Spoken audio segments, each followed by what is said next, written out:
My name is Emily Carter, and I married a billionaire who had been unconscious for half a year. Most people believed I had sacrificed my future for money, but the truth was far more complicated. My family's business had collapsed, our debts swallowed everything we owned, and the only way to save my childhood home was to accept an offer from Margaret Ashford, the mother of the man lying in that hospital bed. Everyone whispered that I had become a widow before ever having a real husband. I didn't see it that way. Ethan Ashford never argued with me. He never ignored my messages, never came home late, never lied, never cheated, and never questioned how much money I spent. Margaret treated me like the daughter she had always wanted, handed me a black credit card without hesitation, and insisted I use it whenever I needed something. Honestly, it was the calmest marriage I could have imagined. Every evening I sat beside Ethan's bed and talked to him about everything. I told him who had irritated me that day, how many unnecessary things I'd bought, which members of his family deserved a reality check, and how unfair it was that someone asleep could still look like a movie star. Then one night I leaned closer and whispered with a smile. "If you ever wake up, promise you'll pretend you never heard any of this." The second those words left my mouth, warm fingers gently closed around my wrist. I froze. The heart monitor continued its steady rhythm as though nothing extraordinary had happened, but my entire world had just stopped. His grip wasn't painful. It was simply real. I stared at his hand. Then at his peaceful face. "No," I whispered. "We had an agreement. You were supposed to stay decorative." His fingers slowly relaxed. I nearly stumbled backward as I jumped out of my chair. For 6 months Ethan had been the perfect silent husband. Handsome, wealthy, peaceful, and completely incapable of exposing every embarrassing confession I'd made beside his bed. I had told him everything, including how I'd once used Margaret's black card to buy an outrageously expensive handbag, panicked with guilt, returned it the next morning, bought a cheaper one, and kept the receipt as if it were evidence in a criminal trial. If he'd actually heard any of those conversations, I was doomed. With trembling hands I grabbed my phone and called Margaret. She answered immediately. "Emily? Is everything all right? Your son just grabbed my wrist." Silence. A loud crash echoed through the phone. "What do you mean he grabbed your wrist?" "Exactly what I said. His hand moved." "Are you certain?" "I exaggerate plenty of things," I replied, "but I know the difference between imagination and someone physically touching me." Less than 5 minutes later Margaret rushed into the room wearing slippers and a silk robe, followed closely by Dr. Peterson, whose glasses looked like he'd put them on while running. He carefully checked Ethan's pupils, reflexes, breathing, heartbeat, and muscle responses. Margaret stood beside me gripping my hand so tightly our fingers turned white. Finally, the doctor smiled. "This is extremely encouraging." Margaret covered her mouth. "So, he really moved?" "Yes. It's an early neurological response. We need to continue monitoring him, but this is exactly the kind of progress we've been hoping for." Tears filled her eyes. Mine almost did too. Not because of relief. Because I suddenly remembered every ridiculous thing I'd ever said to Ethan. Margaret hugged me tightly. "You never gave up on him," she whispered. "You stayed by his side every day. I'm certain hearing your voice helped bring him back." I forced a smile. Only I knew exactly what that voice had been saying. She looked at me hopefully. "Then keep talking to him." Easy for her to say. She hadn't spent months asking her unconscious son impossible questions like whether he'd save me first if both his mother and I fell into a lake because Margaret could obviously afford a rescue helicopter. Later that night the room became quiet again.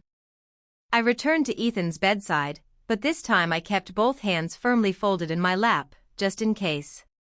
Leaning closer, I whispered carefully. "Ethan, if you can hear me, blink twice to prove you remember absolutely nothing." Nothing happened. I sighed with relief. Then suddenly the monitor beside his bed began beeping faster. I stood up immediately. No. I pointed at him. No jokes. You are still officially forbidden from developing a sense of humor. A few seconds later the rhythm returned to normal. I narrowed my eyes at his peaceful face. I don't like where this marriage is heading. 6 months earlier I never imagined this room would become the safest place in my life. Before I became Mrs. Ashford, I was simply Emily Carter, the youngest daughter of a once respected family.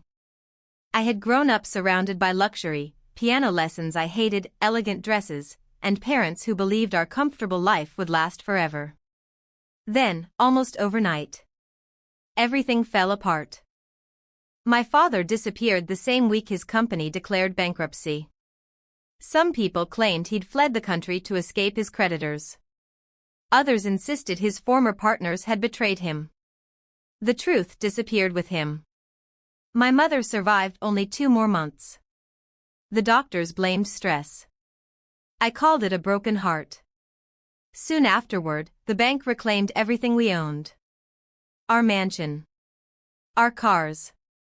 Even the furniture I'd grown up with. Relatives who once crowded our holiday dinners suddenly stopped answering their phones. Friends who had happily accepted expensive gifts from us now whispered that I'd always been spoiled and useless. The fall from wealth was quicker than I ever imagined. One afternoon I stood outside our family estate while movers carried away the last remaining pieces of furniture. A luxury SUV slowed beside the gate. Several women I used to know rolled down the windows. One of them laughed. "Emily Carter, what happened? Looks like your fairy tale finally ended." I smiled politely. No. It just exposed who the real villains were. Her smile disappeared. Unfortunately, clever comebacks don't pay bills. My older sister, Sophia, had married Daniel Brooks before our family's collapse. At first everyone admired their marriage. After we lost everything, Daniel changed. Late-night meetings became routine. His phone was always locked. Then another woman appeared. Her name was Vanessa Reed. She was pregnant. Naturally. Every unfaithful husband seemed to come with exactly the same excuse. Sophia pretended everything was fine. I pretended I could still afford groceries. Neither of us fooled the other. Then Margaret Ashford asked to meet me. She invited me to tea at one of the city's most luxurious hotels. The cost of a single cup probably exceeded my weekly food budget. I wore the only elegant dress I still owned and prepared myself for another lecture about poor decisions and ruined families. Instead, Margaret surprised me. She never pitied me. Never insulted my parents. Never acted superior. She calmly placed a folder on the table.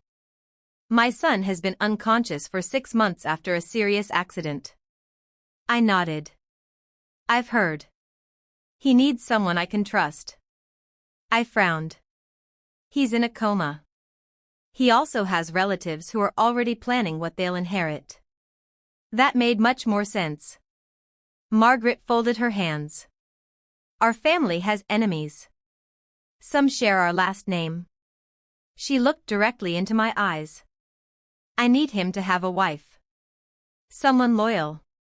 Someone who won't sell his position for influence."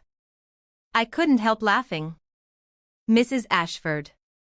I'm completely broke. My shoes literally have holes." "Exactly," she answered. "You have nothing left except your integrity." I stared at her. She continued quietly. "And despite everything you've lost, I can still see you'd fight anyone who insulted your mother." She wasn't wrong. Then she explained her offer. If I married Ethan, she would buy back my childhood home before it was sold. She would protect my sister from her husband's family. And she would make sure I never had to worry about money again. I should have been offended.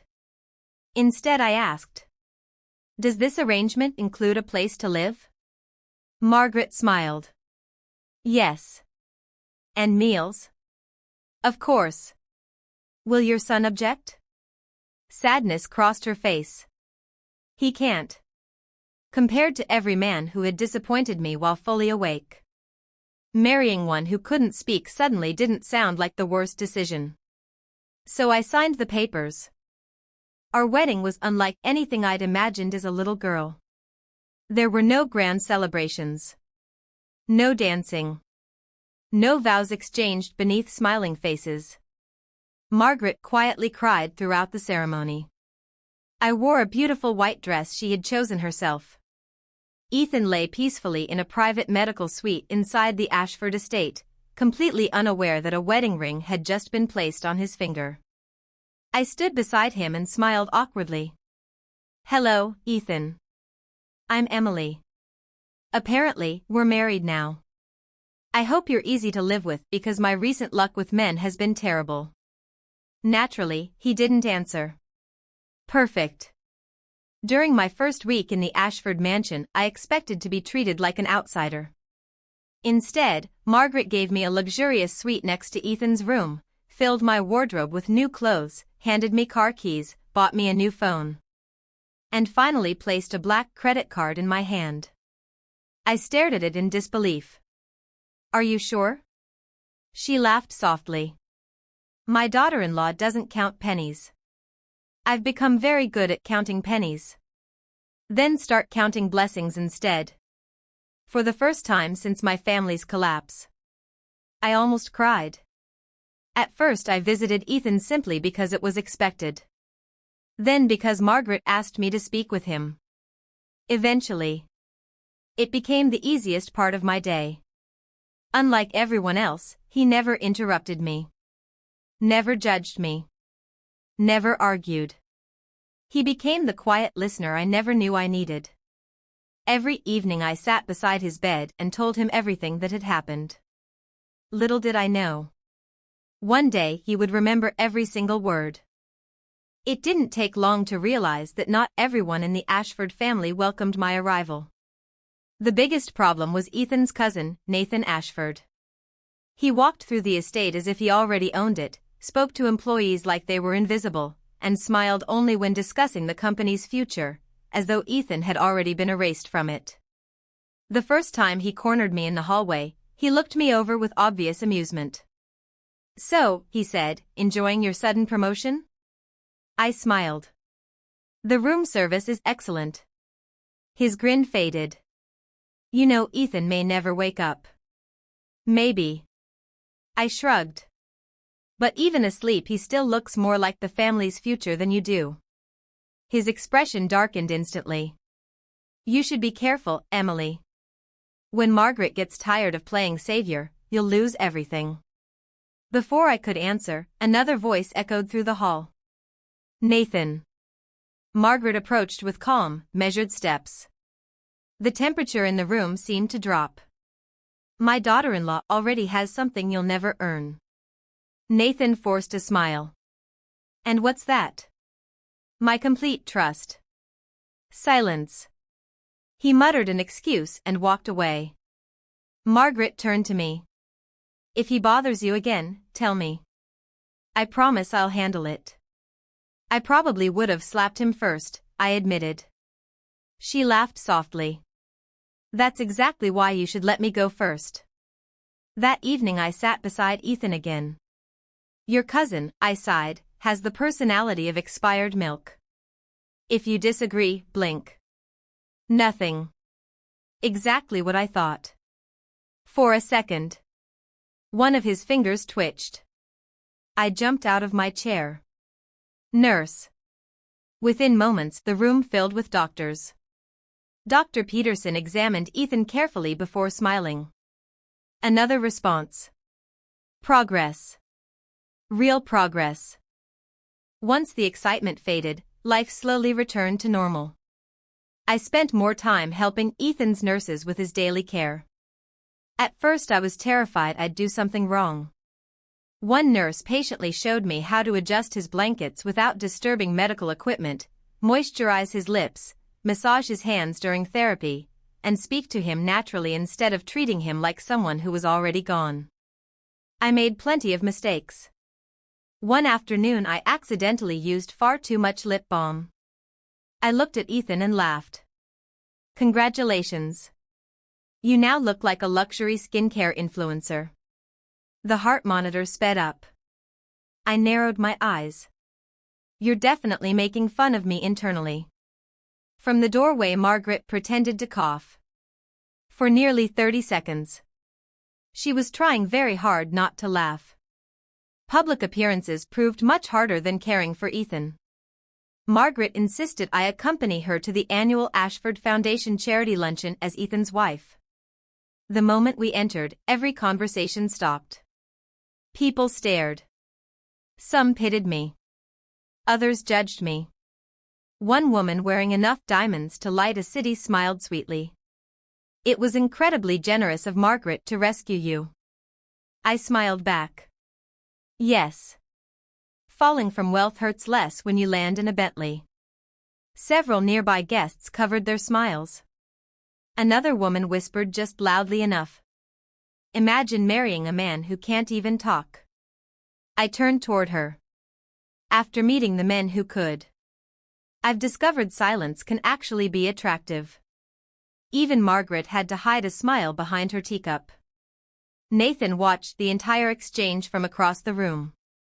He looked absolutely furious. The luncheon became even more uncomfortable when Nathan stood to give a toast.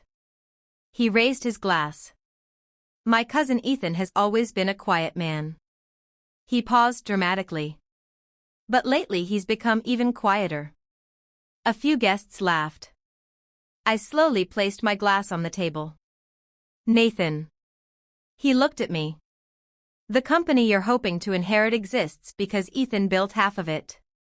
Mocking him while waiting for his chair isn't confidence. It's desperation. The room fell silent. No one laughed anymore. Nathan's smile disappeared completely. Margaret looked at me with unmistakable pride. Nathan looked as though he'd happily throw me into the decorative fountain outside. That night I reported everything to Ethan. I defended your honor today. You officially owe me flowers. Very expensive flowers. Not the sad supermarket kind. As I adjusted his blanket. His finger moved again. This time I didn't scream. Instead I leaned closer. Ethan? Nothing. I gently squeezed his hand. If you're trying to wake up, please hurry. Your relatives are exhausting, and I'm running out of creative insults. The monitor answered with a slightly faster rhythm. I smiled despite myself. I'll take that as encouragement. For the first time since our strange marriage began. I honestly wanted him to wake up. Not because of the money. Not because of the mansion. But because somewhere along the way, the man who had never spoken a single word to me had quietly become the person I trusted most. The next morning my sister, Sophia, came to visit. The moment I saw her, I knew something was wrong. She smiled, but it never reached her eyes. Dark circles hid beneath layers of makeup, and she hugged me much tighter than usual. Are you all right? She asked quietly. I laughed. I live in a mansion, my mother-in-law keeps feeding me desserts, and my husband still can't argue with me. I'm surprisingly okay. Her eyes drifted toward Ethan's room. You don't have to pretend around me. I'm not pretending. This family has treated me better in a few months than some people did my entire life. Just then Margaret entered carrying a tray of tea. Sophia, she said warmly. Emily told me lemon cake is your favorite. My sister blinked in surprise. You remembered? Margaret smiled. Emily talks about you often. I froze. What else have I told you? Enough to know your brother-in-law is an absolute disappointment. Sophia lowered her head. Silence filled the room. I reached for her hand. Sophia. She finally broke. Daniel wasn't just cheating. He had been secretly transferring money, buying an apartment for Vanessa, and convincing Sophia to accept the situation quietly because family appearances mattered. Within an hour, Margaret called the Ashford family's attorney. Her name was Victoria Collins. Sharp suit. Sharper mind. She walked into the room carrying a leather folder that looked capable of ending marriages all by itself. After hearing everything, she simply nodded. They made one mistake. They assumed your family had no one left to protect you. Margaret looked at Sophia. They were wrong. 3 days later we walked into Daniel's house together. Sophia. Margaret. Victoria. And me. Daniel looked genuinely shocked. Vanessa sat comfortably on the sofa with one hand resting on her pregnant stomach. His mother immediately frowned. Sophia. You brought outsiders into our home? Margaret smiled politely. No. We brought consequences. Victoria calmly placed several folders onto the coffee table. Bank transfers. Property purchases. Hidden accounts. Messages proving Daniel had been moving marital assets behind Sophia's back. The color drained from his face. Vanessa whispered nervously. Daniel. Sophia stood straighter than I'd seen in months. I'm done apologizing for someone else's betrayal. Daniel reached toward her. I stepped between them. I wouldn't. He glared at me. This isn't your business. It became my business the moment my sister started crying herself to sleep. His mother began shouting about family reputation. Margaret calmly interrupted. If reputation mattered so much, you should have raised a son who respected his marriage. No one had anything left to say. Sophia filed for divorce that very week.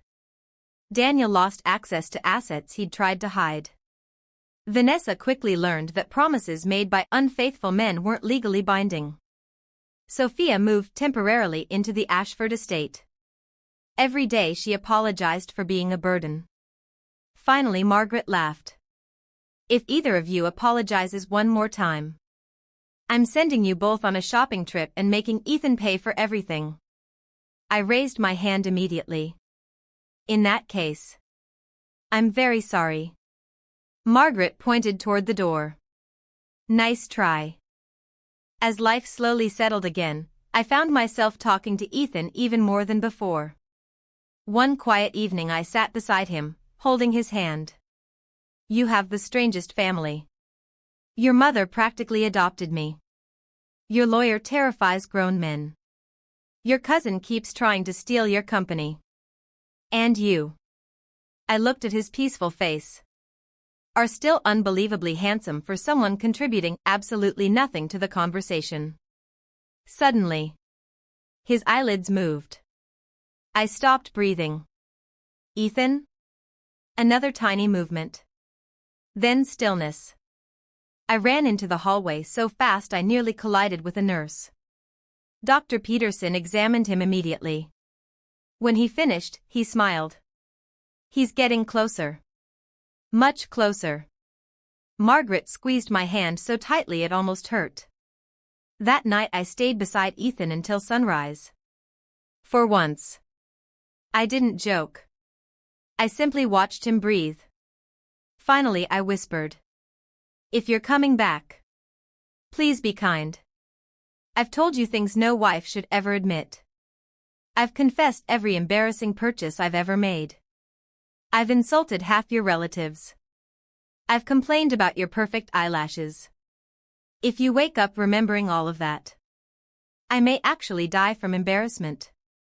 At that exact moment, his fingers gently brushed mine. A single tear slipped down my cheek. I quickly wiped it away. You saw nothing. I have a reputation to maintain. A week later, someone from my past unexpectedly returned. His name was Ryan Mitchell. Before my family's downfall, we'd been close. Not officially dating, but everyone assumed we eventually would. When my world collapsed, Ryan disappeared. Now that I was Mrs. Ashford, he suddenly remembered my phone number. He approached me after another charity event. Emily. I turned around. Ryan. I heard about your marriage, he said softly. I should have been there for you. I folded my arms. Yes. You should have. He looked genuinely ashamed. I want to help you now. Help me? Leave this marriage. You deserve someone who actually loves you. For a brief moment, I remembered the boy I'd once liked. Then I remembered the man who had vanished the instant life became difficult. My husband may be unconscious, I replied calmly, but at least he never abandoned me. Ryan lowered his eyes. You married him because you had no choice. Maybe. But staying. I smiled faintly. That became my choice. Before Ryan could answer, Margaret appeared beside me. Is there a problem? No, I said. Mr. Mitchell was just leaving. Ryan understood the message. He quietly walked away. That evening I told Ethan everything. Your competition today scored 3 out of 10. Nice suit. Terrible timing. The monitor remained steady. I laughed. I told him I wasn't leaving you. A soft beat echoed through the room. I raised an eyebrow. Was that approval? Before I could say anything else, his fingers moved again. More clearly this time. I leaned closer. Ethan. Please wake up.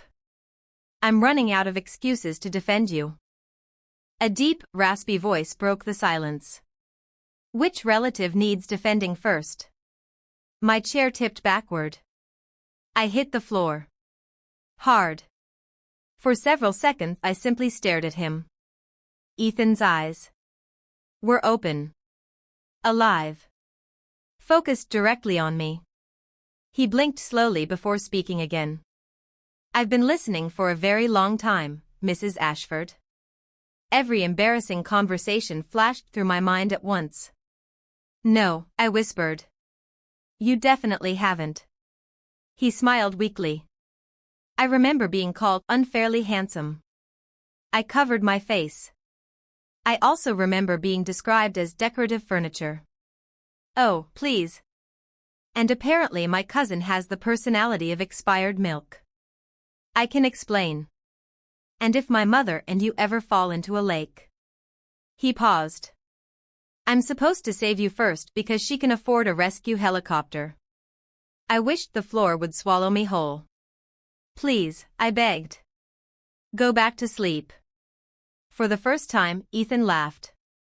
A quiet, hoarse laugh. But real. 2 minutes later Margaret rushed into the room after hearing my scream.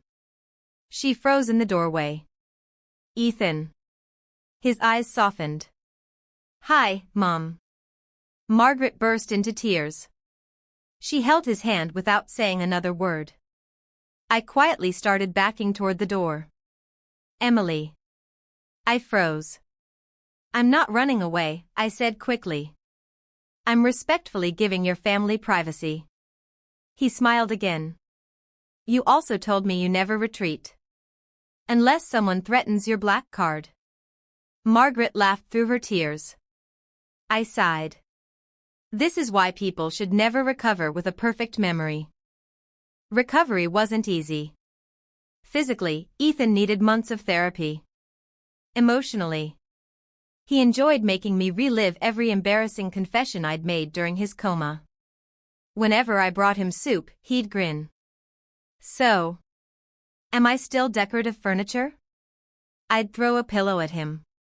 Whenever I complained about his relatives, he'd ask, any new mosquito reports today? Despite everything, we laughed constantly. As Ethan regained control of the company, Nathan's schemes quickly fell apart. With evidence gathered by Margaret and Victoria, he lost his executive authority and every opportunity to manipulate the family business. Sophia finalized her divorce and rebuilt her life. Daniel lost nearly everything he'd tried to hide. Ryan never contacted me again. A few months later, Margaret handed me the keys to my childhood home. I kept my promise. I stared at the house I'd dreamed of saving for so long. Then I looked back at Ethan, standing beside me with nothing more than a walking cane and a warm smile. I thought getting this house back would make me whole, I admitted quietly. But I was wrong. He took my hand. Where do you want to live? I smiled. With my annoyingly talkative husband. 3 months later we held a second wedding. This time Ethan stood beside me awake. He looked into my eyes. The first time we married, I couldn't answer. So let me say it now. I love you, Emily. You walked into the quietest chapter of my life and refused to let me disappear. Tears filled my eyes. I laughed through them. I'll marry you again. But only if you're legally required to support me whenever I insult your relatives. He smiled. I always will. I married Ethan Ashford to save my family.